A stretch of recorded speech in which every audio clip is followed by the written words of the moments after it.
This is BBC News broadcasting in the UK and around the world. I'm Joanna Gosling. Our top stories. Secondary school pupils are to be required to wear face masks in class in England as COVID cases continue to surge across Europe.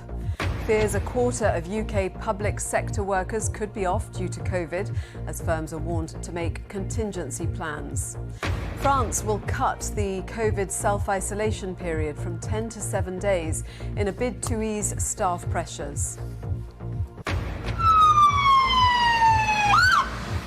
Dozens of fire crews are tackling a blaze at the Houses of Parliament in the South African city of Cape Town. A US judge throws out Prince Andrew's attempt to halt proceedings in a civil lawsuit against him.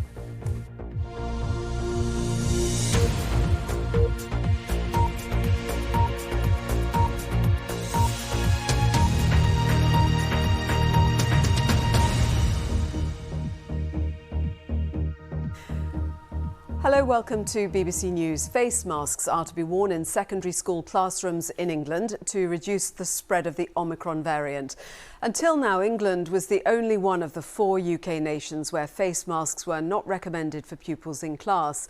6 teaching unions have demanded urgent action to limit the spread of the virus. The government's also announced 7,000 air cleaning units are to be made available to early years settings, schools and colleges to improve ventilation in classrooms.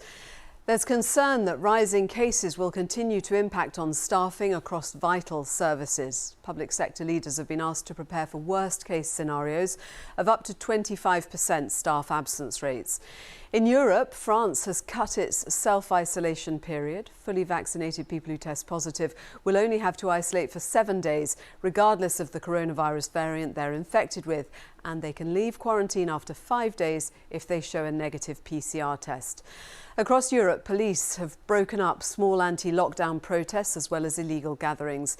In Stuttgart in Germany, about 100 activists attempted to stage an unauthorised protest against COVID vaccines and restrictions. James Reynolds reports now on the measures to prevent the virus spreading in England's schools.